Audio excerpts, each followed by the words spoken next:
Bom dia, que Deus abençoe o seu domingo. Mais uma vez estamos aqui no nosso momento Escola Bíblica Dominical, dia 18 de fevereiro de 2024. Seja muito bem-vindo. Se você acha que esse assunto é importante, compartilhe aí no grupo da família, nas suas redes sociais. Deus tem uma bênção para você. Nosso tempo é curto, portanto, nós vamos direto ao assunto. Estamos na Avenida Copacabana, número 58, Centro Santana de Parnaíba. Nossa Escola Bíblica Dominical, nós temos todos os domingos, às 9 horas da manhã, presencial, com salas separadas, de acordo com o segmento. Irmãos, irmãs, crianças, adolescentes, jovens e adultos. Seja muito bem-vindo para estar conosco.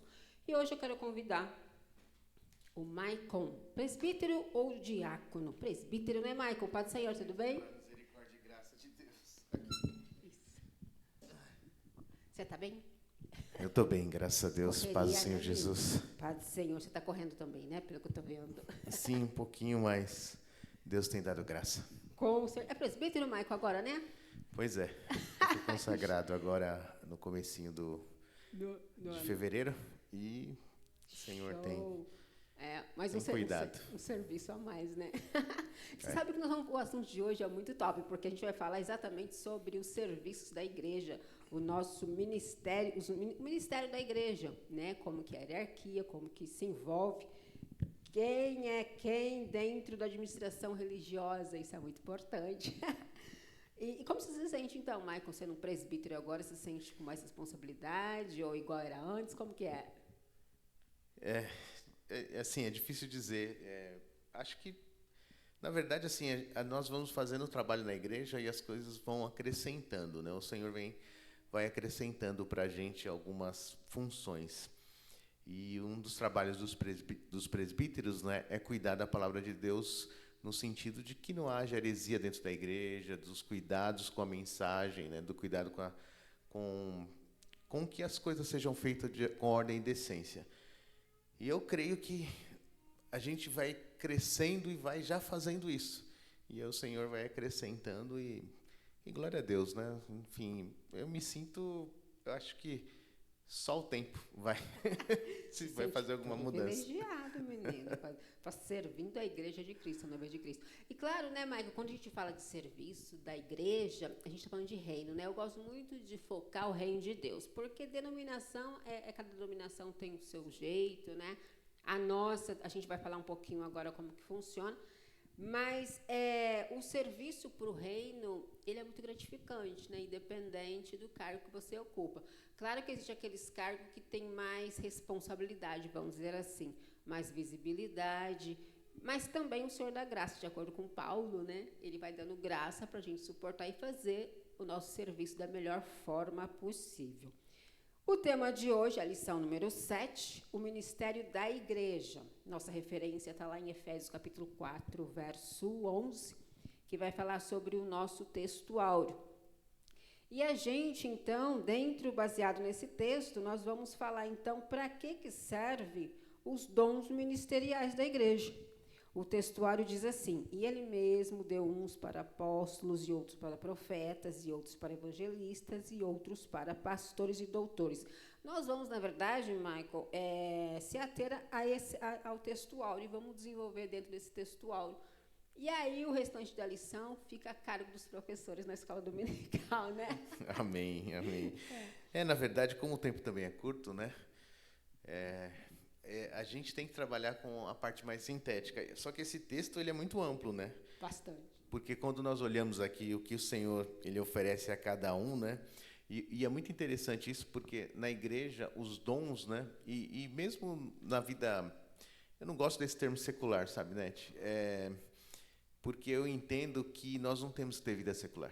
Nós temos uma vida com Cristo e ela é tanto aqui como fora daqui. Aliás, principalmente fora daqui, né, da igreja, né? Quando eu falo aqui, eu falo no ambiente eclesiástico.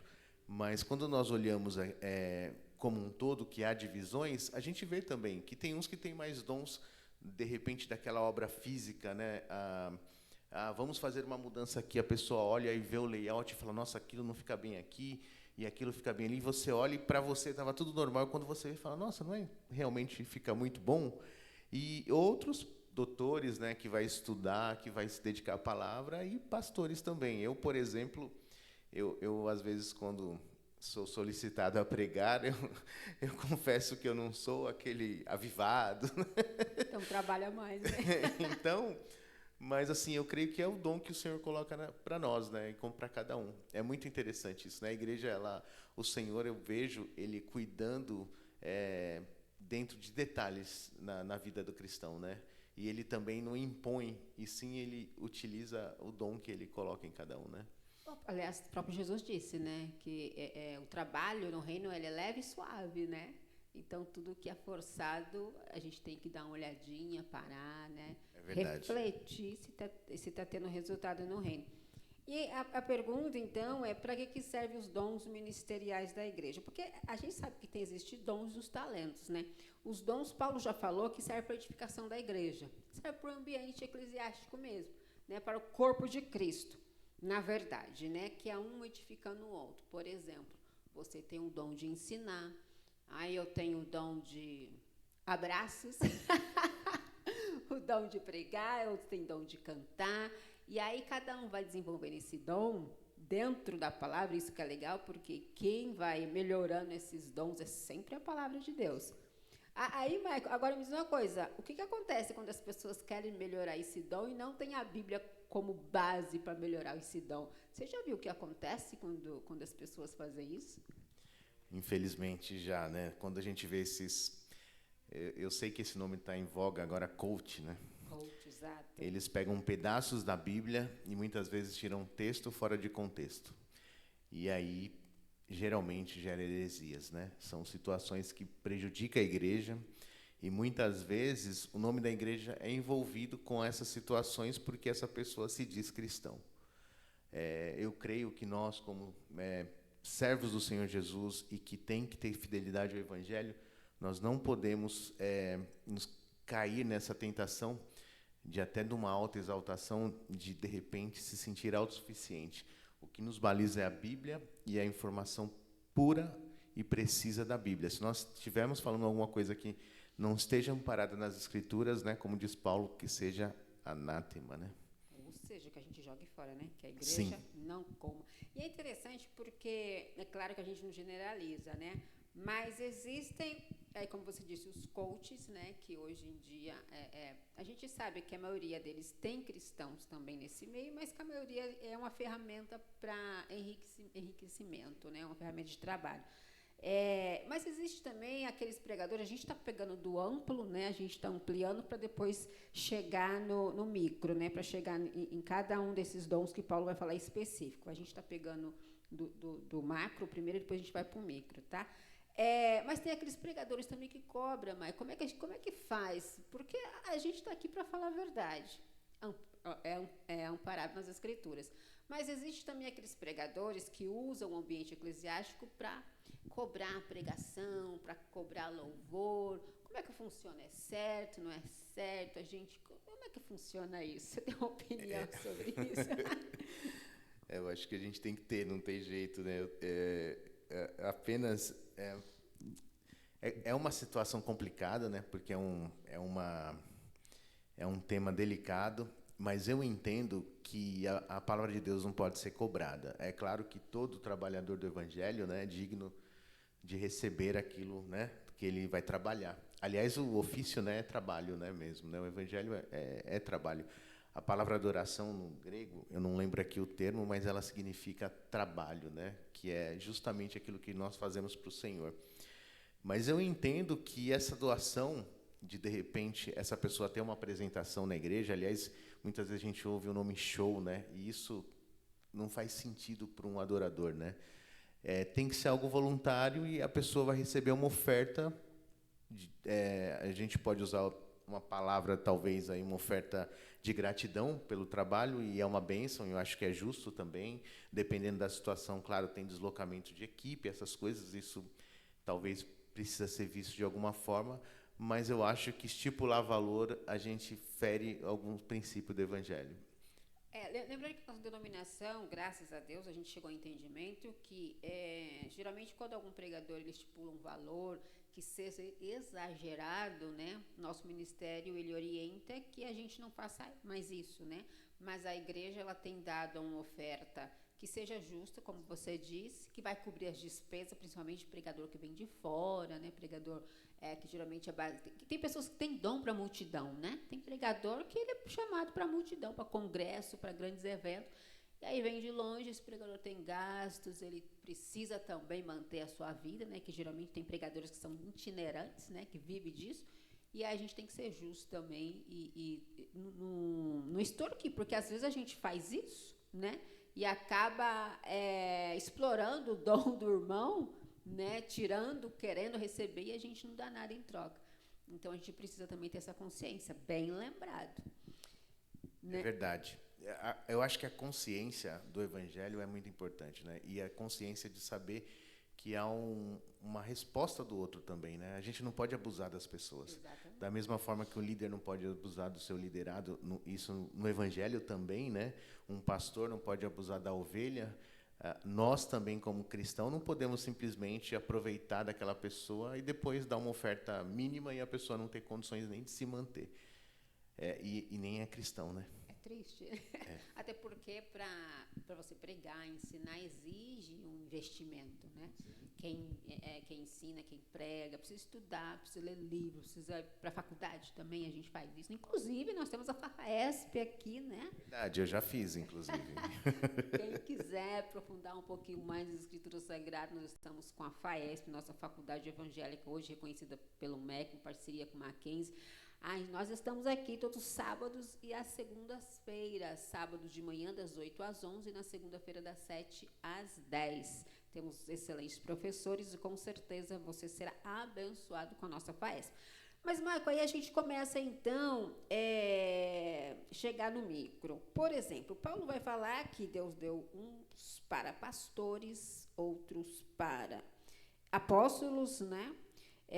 Profetas, evangelistas, pastores e doutores. Então, será que a gente consegue, Maico, para a gente pegar esse assunto e finalizar com ele, se a gente consegue, então, definir hoje o que são os apóstolos, se é que tem apóstolo ainda, como que é o nosso entendimento, quem são os profetas, se é igual do Antigo Testamento, se não é mais, como que funciona a função de profeta hoje na igreja, quem são os evangelistas, que às vezes a gente confunde um pouco com pastor, né? Quem são os evangelistas, para que eles servem, o que eles devem fazer na igreja, qual é o papel deles, e pastores e doutores, se a gente consegue definir. Vamos começar, apóstolo. A gente tem apóstolo hoje, como que a nossa igreja entende o ministério do apóstolo? Ministério apostólico. O ministério apostólico, sim, né? Existe...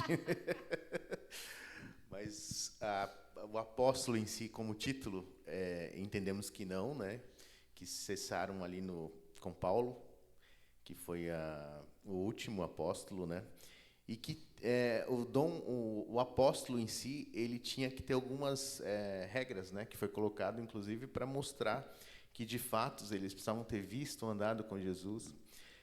No caso de Paulo, né? A gente já sabe toda a transformação, e a gente não vai entrar aqui nos detalhes, mas você veja, após isso, não teve mais ninguém. Então, os apóstolos ficaram lá atrás. É claro que o termo apóstolo, né, que é enviado, poderia, de repente, ser usado para alguma situação específica, mas não o termo apóstolo em si, apóstolo de Cristo, aqueles que andaram com Jesus.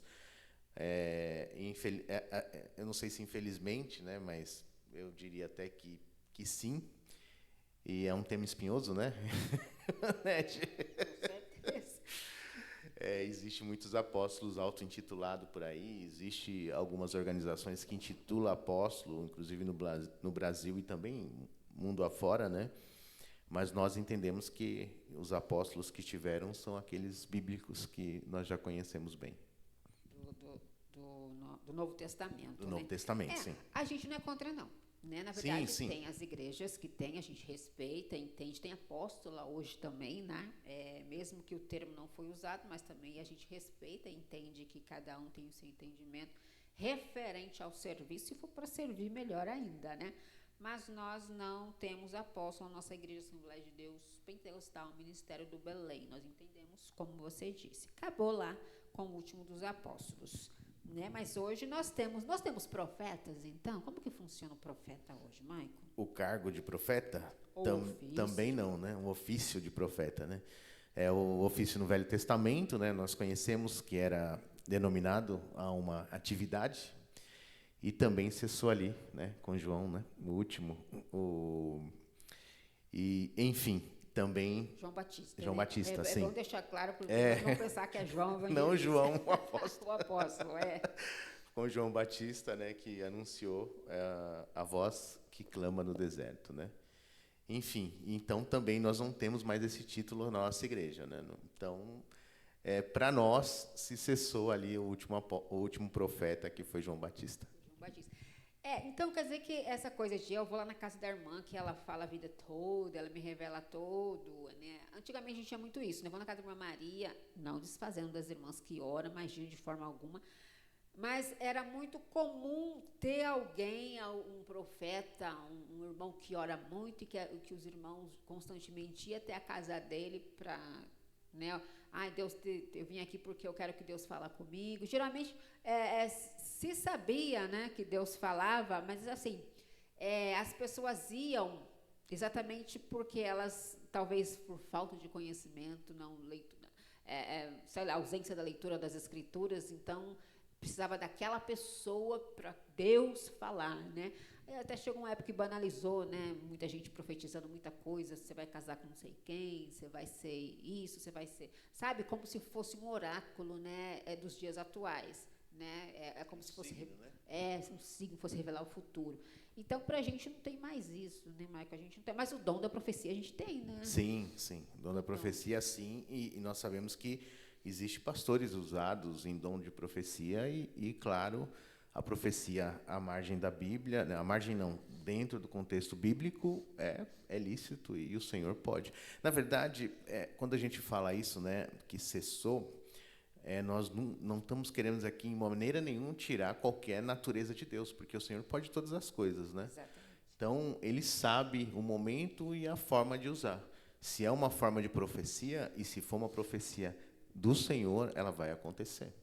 Agora, nós temos que ver toda a profecia à luz da Bíblia, né? Se ela está dentro do caráter da Bíblia, se ela está dentro dos preceitos que a Bíblia diz, né? Se ela não está agredindo ninguém, né? Da forma, né? Na forma, né? Na forma, no contexto bíblico. Algo que esteja dentro da Bíblia, né? Perfeito, nenhum problema. Aliás, Paulo fala para nós examinarmos, né? Exatamente. É interessante, porque a profecia, a maior profecia a gente sabe que é as Escrituras Sagradas, mas tem aquelas pessoas que elas conseguem pegar um texto, interpretar de uma forma, ela consegue enxergar ali uma leitura, fazer uma aplicação que qualquer um não consegue fazer, né? E esse é um dom, né? Ele não é um profeta, mas ele tem um dom da interpretação. E a Bíblia fala que pode ser que algumas pessoas se intitulam profetas, são pessoas que são usadas por Deus no meio da igreja, se levantam, mas não necessariamente que Deus vai usar aquela pessoa todas as vezes que ela for na igreja, ou todas as vezes que estiver na reunião. Pode ser que Deus use ela hoje, amanhã, não necessariamente vai usar aquela pessoa.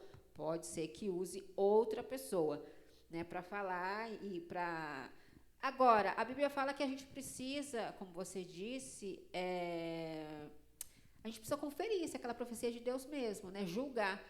Agora, esse julgamento não é a pessoa, a gente não julga a pessoa, a gente julga a profecia, o que ela diz. Se cumprir, é de Deus, né? Agora, se não cumprir, né? Primeiro a gente vê se está pautado nas Escrituras, né? Porque tem umas profecias que, né, a gente vai, puxa, isso aí, né? Não tá então, tem que ter característica que esteja balizada nas Escrituras, né? De repente alguém... por exemplo, né, o que a gente até uma atual aí, né, que foi falado aí por esse momento que Jesus voltaria em 5 e 10 anos. Isso não é caráter de Escritura, não está balizado nas Escrituras, não tem essência bíblica. O Senhor vai voltar, mas ninguém sabe, né? Somente, né? O Pai, né? É claro que Jesus agora no céu, ele com certeza sabe, porque a Trindade é única, né? Mas no momento que ele estava na Terra encarnado, não. Mas às vezes a gente ouve as pessoas falando isso e muitas vezes a gente fica impressionado com isso, né? Talvez por uma falta desse Conhecimento, estudo, conhecimento. Então a gente sabe, quando a gente ouve isso, alguém colocando data, não faz sentido nenhum, né? Talvez seja um desejo da pessoa, talvez até seja algo que a pessoa não quer fazer aquilo de uma maneira má, mas agiu no impulso, né? Numa natureza humana, né? A gente sabe que existe o sensacionalismo Sim. por aí, né? Mas assim, por isso a gente fala, estuda as escrituras, vem para EBT, vem para FAES, para você não se enganar. Sim. E só para finalizar essa parte de profeta, antigamente nós tínhamos muito profecia de casamento, né? Você vai casar com quem? O meu pai, né? E a gente vê o resultado disso hoje, né? Muitos casamentos desfeitos, que na verdade não era a vontade de Deus coisa nenhuma. Sabe, Manete, que eu conheci uma pessoa numa igreja que eu frequentava, né, bem no começo ali da conversão, que recebeu uma profecia disso, de um casamento, duas pessoas que estavam na igreja. Essa pessoa que recebeu ficou interessadíssima, porque achava o menino lindo, queria casar com ele. O outro não estava interessado, não se animou. E essa pessoa teve sérios problemas durante vários tempos da vida com essa situação. Então, a gente vê que uma profecia que foi feita com base na emoção ou maldade, a gente não sabe, né? O Senhor que vai julgar o coração, a pessoa pode prejudicar a vida de alguém de maneira assim bem por vários anos e talvez até para toda a vida da pessoa, né? Exatamente. Mas é isso aí. Então, nós não temos ofício de profeta, mas nós temos dom de profecia. E a profecia, que ela é verbalizada para a igreja, já vista que a profecia era para todos ouvir, né? Essa coisa de profecia no ouvido também a gente tem que tomar cuidado, né? Porque como é que você vai jogar uma coisa que você não ouviu, né? E às vezes a pessoa que escuta, ela se emociona e depois ela nem lembra como que foi essa profecia, ela só sabia, né, mais ou menos o assunto, e a gente não tem como julgar. Então a gente toma muito cuidado com essas coisas na igreja, né?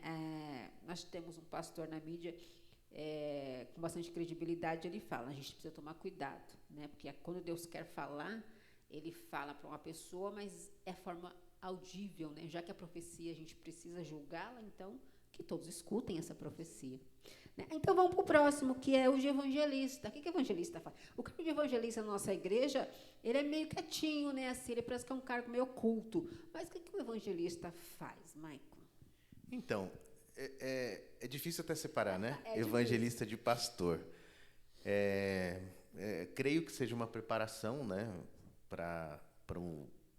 Que, na verdade, a pessoa já está desenvolvendo o ministério pastoral, mas o evangelista, né, a palavra em si, ela traz falando que é as boas novas, né? Mas, para todo cristão, nós precisamos levar boas novas, então acaba sendo todo cristão, não com ofício, mas um evangelista na vida, né? Mas é para isso. Eu acredito que seja um degrau para uma preparação. Eu confesso que eu preciso dar uma lida sobre esse detalhe do pastoral e evangelista, mas na essência da palavra é que prega boas novas, mas claramente eu confesso que eu não sei te dizer com precisão. A nossa igreja, ela faz tipo um cargo de passagem, né, do evangelista, e depois só troca a credencial para pastor. Mas o evangelista é aquele que evangeliza. A gente já, na verdade, vincula o evangelista com um cargo que é de obreiro, um cargo eclesiástico, mas o evangelista está ligado a evangelizar, aquele que movimenta a igreja, aquele que faz trabalho de evangelismo, aquele que chama os irmãos para sair na praça, aquele que chama os irmãos para estar fazendo culto evangelístico, né, na rua. Hoje nós temos um aqui que faz bastante isso, ele não é evangelista, se eu não me engano, ele é presbítero Mackley, né? Mas ele faz veio na mente ele. Mas ele faz um trabalho de evangelista. Geralmente o evangelista ele movimenta a igreja no sentido de sair para fora, de fazer trabalhos evangelísticos, né? Mas hoje nós temos aqui na nossa igreja como um cargo de passagem para pastor. Geralmente o evangelista ele não fica muito tempo no cargo de evangelista, né? Mas está ligado à movimentação. O evangelista é aquele que sai, que movimenta, que carrega a gente mesmo, né? É o que vai te trazer o coração aquecido, é isso? Exatamente. Ele motiva a igreja, né? É verdade, o Macri é bem assim, viu? Macri é top. Show, Macri, olha. E tem aí os pastores. Por gente deixa o doutor, a gente não vai se pegar muito a esse tema. Mas os pastores, então os pastores, a gente é um cargo bastante visto, um cargo que tem bastante visibilidade, mas a gente não sabe, talvez, na maioria da igreja, porque o pastor ultimamente tem sido muito criticado, né?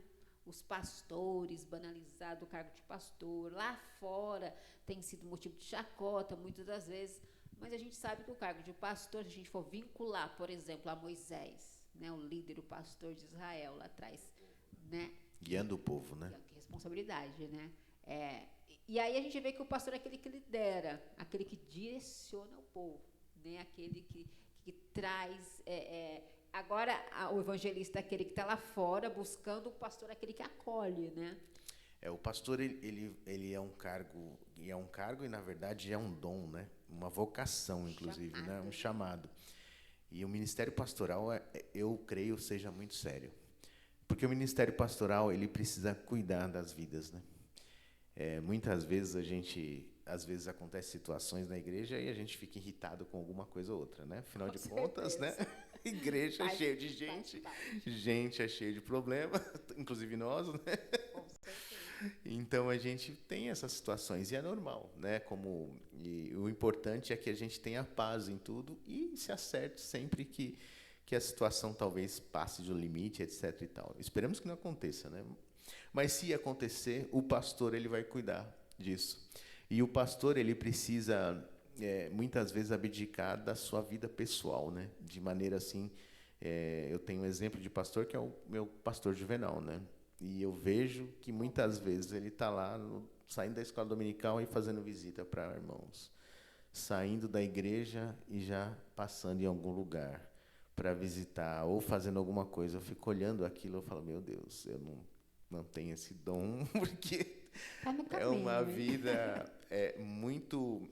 Assim, o que a gente vê é uma dedicação tremenda, né? É uma doação Doação mesmo. de tempo e muitas vezes de entender. Quantas vezes eu já vi, né, esperando a igreja fechar ali, né, e aguardando o pastor, pessoas que vinham falar com ele uma vez, aí depois no outro culto a pessoa vinha de novo, e no outro culto a pessoa vinha de novo. Tem que falar com o pastor E todo culto. quarta vez ele vinha de novo, e outras vezes você fala, meu Deus, e ele lá com calma, atendendo e falando, explicando. Claro que ele estava longe, não estava ouvindo, até porque, né, a gente tem que ter bom senso também. Sim. E moral, né? Não era, mas ele estava longe lá falando, e você via, falar, nossa, a pessoa tá lá, assim, você vê que aquilo é um dom, porque assim, a gente, eu sou muito agitado, muitas vezes eu olho e falo, de novo, né? E ele está lá explicando. Exatamente. Ou se não, será que ele está perguntando a mesma coisa, né? Mas assim, você vê ele respondendo e vê ele terminando, e você não vê ele saindo irritado depois. Então, assim, é algo que é muito forte, né? É uma vocação. É uma renúncia, né? É uma renúncia. E o pastor, ele é aquele que muitas das vezes ele abençoa, precisando ser abençoado, e ele cura, precisando ser curado. É forte, né? Isso é sério demais, né? É sério. E é dom, não adianta eu querer ser pastor e não ter o dom. Porque às vezes as pessoas vêm por causa do cargo, do local que ocupa, né? Talvez do acesso que tem, e não vê esse lado da renúncia. Né? Não, o lado da renúncia aliás, a pessoa que quer ser pastor é bênção, né? Paulo já disse isso também, mas tem que pensar certinho e buscar a Deus para que possa confirmar essa vocação, né? Nós vemos as Sagradas Escrituras, né? E tem uma passagem, acho que é em Mateus 17, que Jesus fala, né? Jesus, na verdade, estava andando a multidões. Deixa eu ver se eu acho aqui agora. Mateus 17? Eu acho que é Mateus ou é Lucas, eu não tenho, estou em dúvida. Ou é Lucas 17? Deixa eu ver aqui. Mas a gente aqui, na nossa sede, a gente tem muitos pastores, né? E a gente observa, né? A igreja observa em si. A igreja e é bom saber, né? É bom a gente saber que a igreja ela observa. Sim, eu não vou achar aqui, mas o que fala, né? Que Jesus fala justamente para que você possa pensar sobre o cálculo de repente, você tem que construir uma casa. Então você verifica se você tem recursos para construir, para que no final você não possa ser envergonhado por não ter esse recurso, ou faltar pedaços ali, né? E muitas vezes a gente atribui aquele texto a valores financeiros. Mas, na verdade, um pouco antes, Jesus estava falando justamente sobre o ministério e sobre seguir a Ele. E aquele texto, eu entendo, né, é que é uma avaliação se você vai se dedicar a tal ponto para que você não seja envergonhado no final. E pastor é muito isso, é dedicação, né? A gente, muitas vezes, olha o pastor aqui em cima, né? E é um ponto de destaque, né? Que você olha, o pastor está lá, ele está sendo abraçado, né? Uma autoridade, né? Mas e fora daqui, né?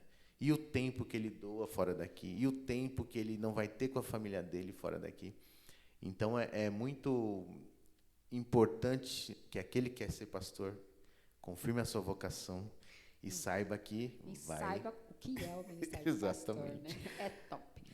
E a gente tem um ministério também dos doutores, que é aquele povo doutores. Aquele povo que gosta de estudar a Bíblia e ensinar. E é interessante porque a gente, o ensino de doutor, a gente não tem doutores, né, Marco? Não na nossa igreja, não, mas a gente tem doutores no nosso ministério, a gente tem alguns, né? No Belenzinho a gente tem alguns doutores, não é muitos, não. Doutores que eu falo assim, que tem doutorado em alguma coisa. Doutorado, de fato, né? Lato sensu, né? Sensu latus lá, sabe? Nessas escolas, né? Essas escolas aí de nome. Mas a gente tem pessoas que estudam a Bíblia bastante, né? Graças a Deus, vocês têm levantado um grupo de professores, de alunos que têm se dedicado ao ensino, ao estudo e ao ensino da Palavra de Deus.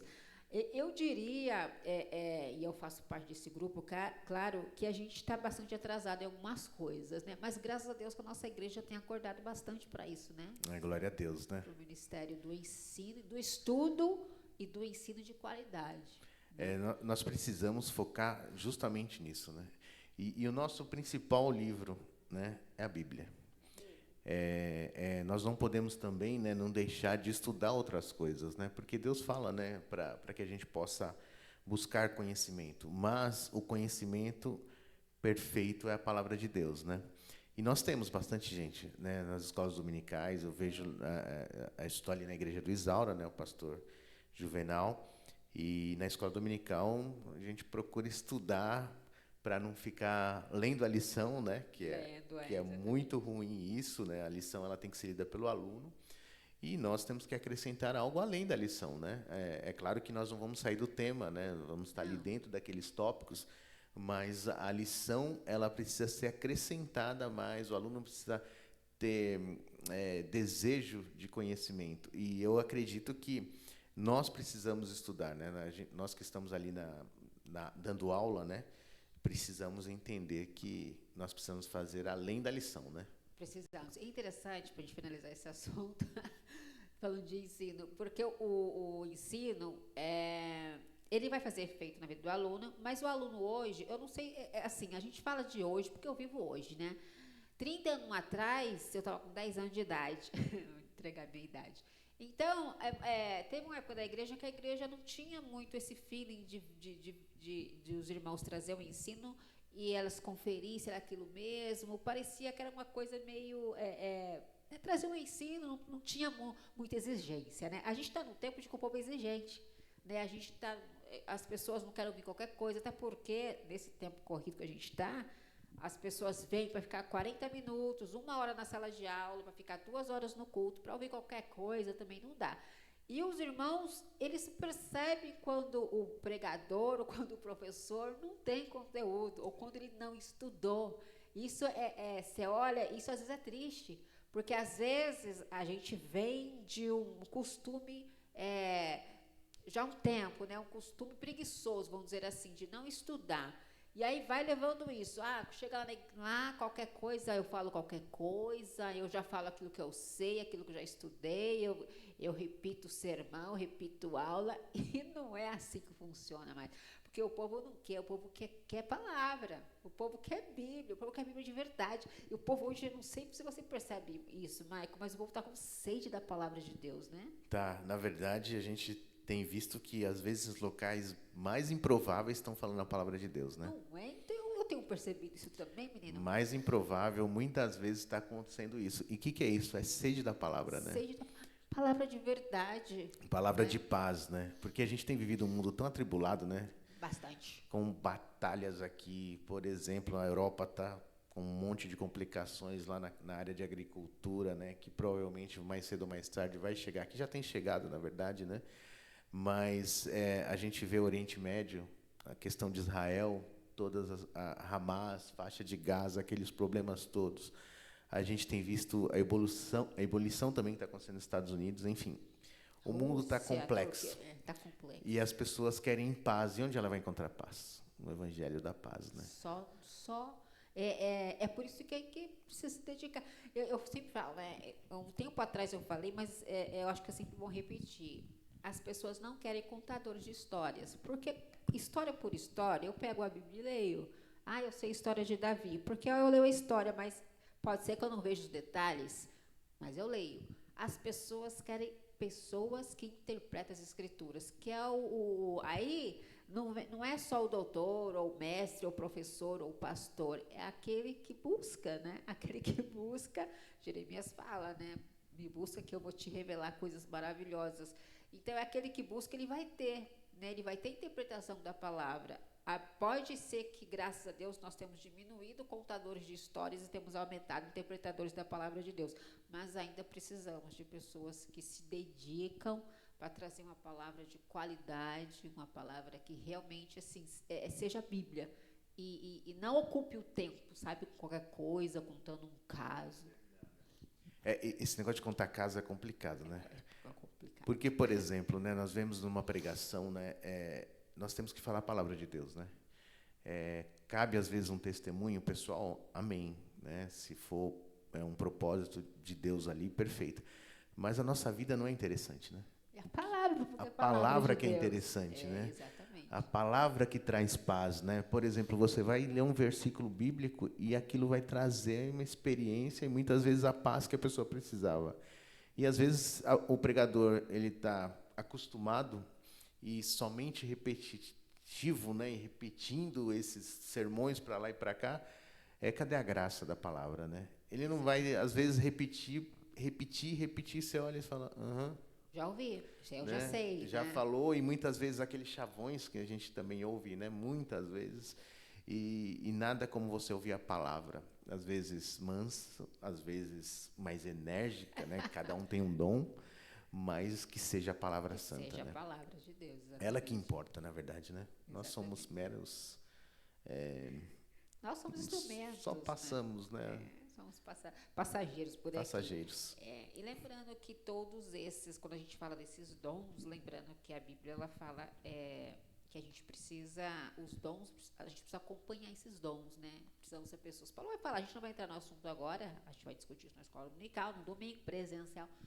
Portanto, venha, que isso deve acompanhar a vida moral e social da pessoa, né? Sim. É importantíssimo. Né? Na verdade, a vida cristã é transformação. Né? Nós não podemos ser o mesmo. Nós vemos até, às vezes, de um jeito bagunçado. Né? Precisa organizar isso Mas aí, né? tem que organizar e transformar.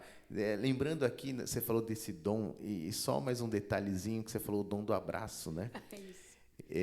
Uma vez eu saindo aqui da igreja, e estava o Miqueias ali fora, e ele me deu um abraço. Não lembro porquê, alguma coisa assim, a gente se abraçou e saiu. E no outro dia, no trabalho, eu estava orando e falando com Deus, e de repente eu senti claramente o abraço do Miqueias, e aquele era o conforto de Deus para minha alma.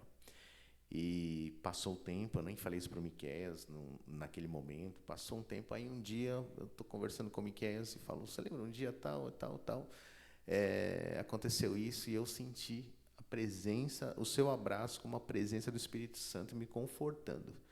E aí ele se emocionou e também serviu para a vida dele como um momento de tipo, o Senhor cuida de mim e o Senhor também me abençoa outras vidas.